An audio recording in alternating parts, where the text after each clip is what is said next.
Welcome back to the Church History Stories YouTube channel. Thanks for joining me for another deep dive into some church history. It's great to be here. And don't forget to hit that like button and subscribe so you don't miss our future explorations. We're trying out this new AI format for these discussions, so bear with us as we navigate this new frontier. Hopefully this will help us bring you these deep dives more frequently. Exciting times. It's a great way to explore church history, especially with these new tools. Okay, let's dive in. Today we're looking at the dramatic decline of the United Methodist Church in the U.S., a story that's been unfolding over recent years, and it's a story of unprecedented denominational collapse, and the numbers are pretty shocking. It is fascinating to look at the sheer scale of the decline here. In 2023 alone, the UMC lost a staggering 1.2 million members. A staggering 1.2 million. Yeah, that's a 22% drop, making it the largest single-year decline of any denomination in American religious history. To put that into perspective, imagine a church so large that it could hold every single person living in Jacksonville, Florida. That's how many people left the UMC in just 1 year. That's a powerful image. It's hard to wrap your head around that kind of loss. And when you look at the long-term trends, it becomes even more alarming. The UMC peaked at 11 million members back in 1968. But by 2023, that number had plummeted to just over 4.2 million. That's like watching a city shrink before your eyes, with entire neighborhoods just disappearing. It's a massive exodus of members over a relatively short period. And it's not just membership numbers that are dwindling, right? Attendance is down too, significantly. Absolutely. In 2022, including those watching online, there were over 3.1 million people attending UMC services. By 2023, that number had fallen to just over 2.1 million. That's a clear indication that people are not only leaving the denomination, but they're also disengaging from active participation. So what's driving this mass exodus? Why are so many people choosing to leave the UMC? The primary driver seems to be the UMC's increasingly liberal stance, especially regarding LGBTQ+ inclusion and ordination. Many congregations, particularly those holding more traditional beliefs, are choosing to disaffiliate rather than compromise their convictions. It's a story of growing division and widening gap between the denomination's leadership and many of its churches. And to make matters more complicated, there was a specific window of time when churches could more easily leave right. Yes, you're referring to what's called the disaffiliation window. From 2019 to 2023, congregations had the opportunity to leave the UMC and retain their property. This led to a surge of exits, peaking in 2023 with a staggering 5,595 churches leaving. That's like seeing 15 churches close their doors every single day for a whole year. It's hard to imagine the impact that must have had on local communities and the people within those churches. Absolutely. And there's actually some debate about the exact number of churches that have left. The official GCFA, that's the General Council on Finance and Administration, the folks who manage the UMC's money, they report that 7,673 churches exited between 2019 and 2023. But an independent count puts the number closer to 7,900.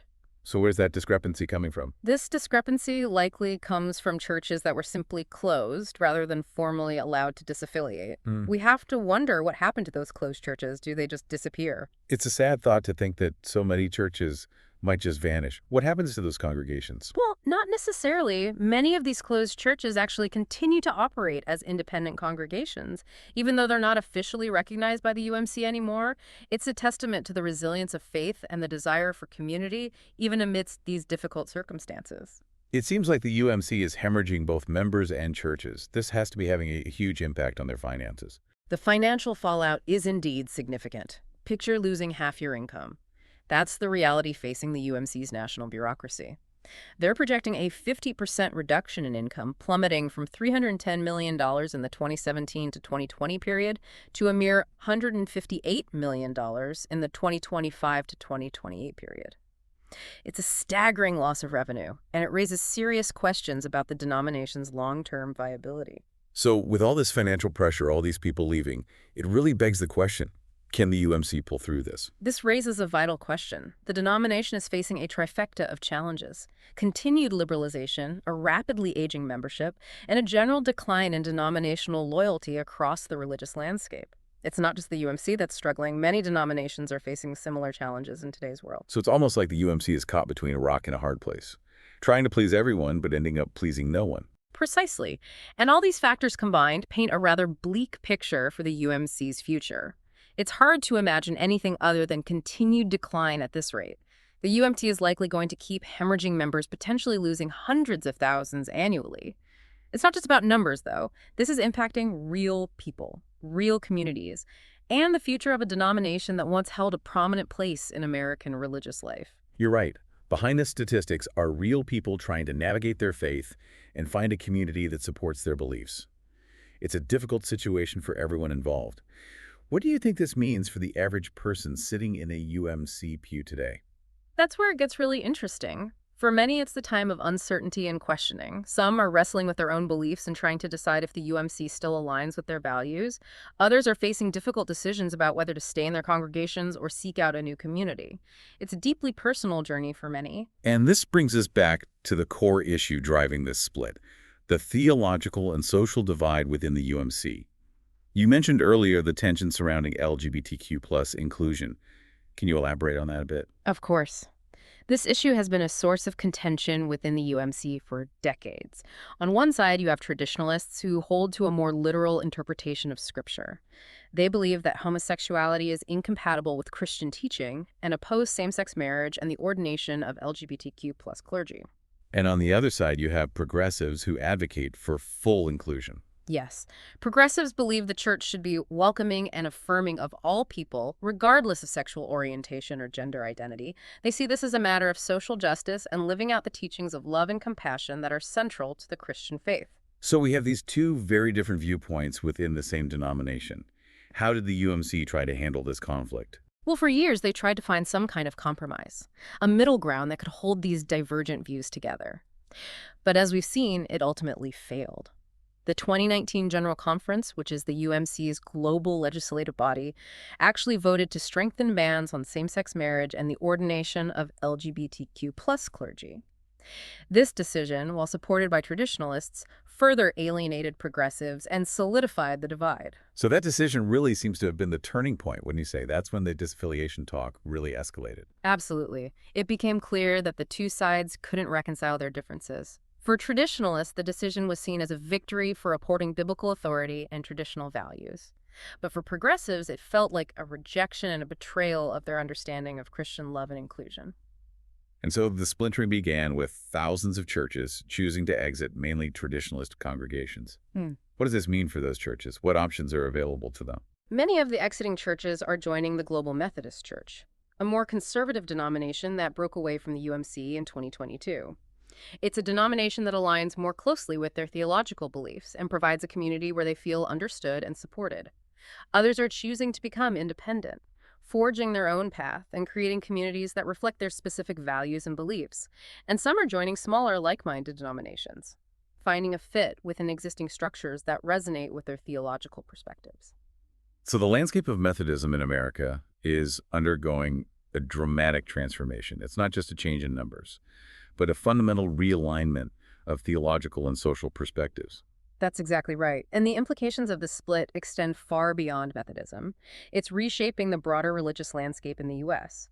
We're witnessing a shift in the balance of power within Protestantism, with conservative denominations gaining ground while mainline denominations continue to struggle with declining membership and influence. It's a story that's still unfolding, isn't it?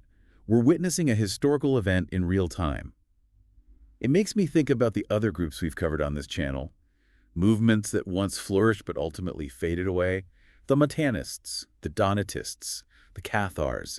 History is filled with examples of religious groups that for various reasons failed to survive. That's a great observation, and it raises the question, what will the future hold for both the UMC and the Global Methodist Church? It's impossible to say with certainty, but one thing is clear. The landscape of American religion is in flux, and the next chapter of this story is yet to be written. Looking back at history can sometimes give us some insights into the present, don't you think? Absolutely. Can we learn anything from those past denominational declines that might shed light on what's happening with the UMC? One common thread we see in many historical cases is the failure to adapt to changing social and cultural norms. When a religious group becomes too rigid or entrenched in its ways, it risks losing relevance and connection with the wider world. It's a delicate balance, holding on to core beliefs while also being open to evolving perspectives and engaging with the complexities of a changing society. That's interesting. Could you give us an example of that? Certainly. Think of the Shakers. a religious sect that emerged in the 18th century. They emphasized communal living, celibacy, and a simple lifestyle. Their communities thrived for a while, but ultimately their strict practices and refusal to adapt to changing social norms led to their decline. They held on to their beliefs with deep conviction, but those beliefs ultimately became a barrier to their survival in a changing world. So are you suggesting that the UMC's stance on LGBTQ plus inclusion, for example, might be hindering its ability to connect with younger generations who are more accepting of diverse sexual orientations and gender identities? It's certainly a factor to consider.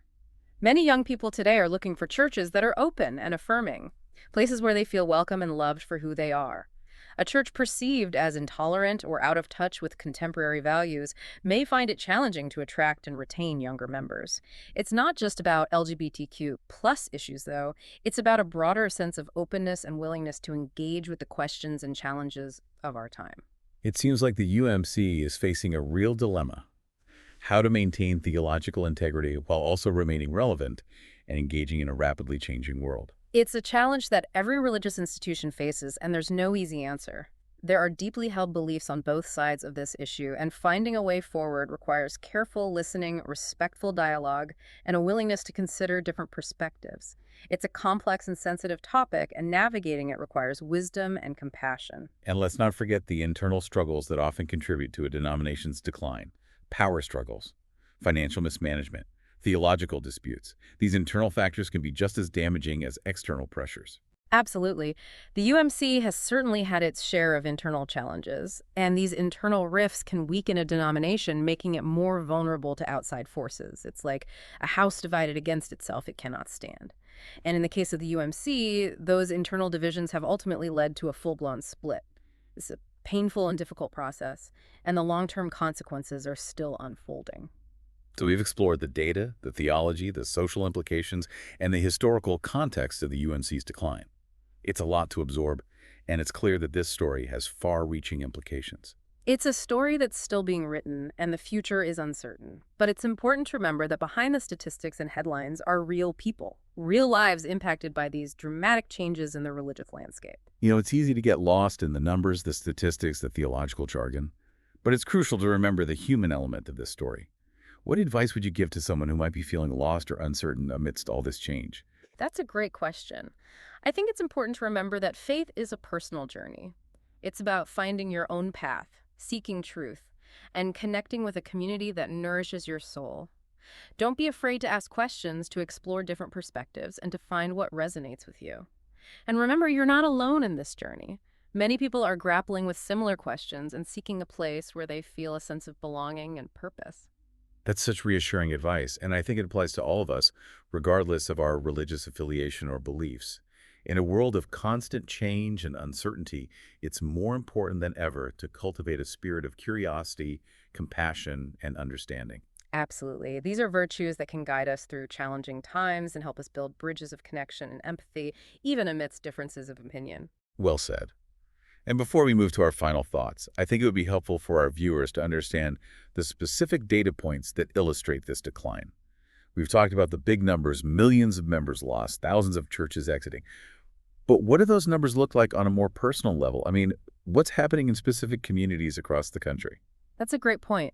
Let's look at some specific examples from the GCFA reports. For instance, in the North Central jurisdiction, which covers several Midwestern states, the Indiana Conference saw 106 churches disaffiliate in 2023 alone. That's nearly a quarter of their total churches. Imagine a small town where 1 out of every 4 churches closes its doors. That's the reality facing some communities. Wow, that's a huge loss. And in terms of membership, what are we seeing? Well, the West Ohio Conference, which had over 40,000 members in 2021, lost over 1,000 members just in that 1 year. So in the West Ohio Conference, over 1,000 people left just in 2021. Think about that. That's more people than fit in most megachurches. And it's happening all across the country. And that trend continued, with their membership dropping to under 40,000 in 2023. So we're seeing significant losses across the board. And these are just a few examples from one jurisdiction.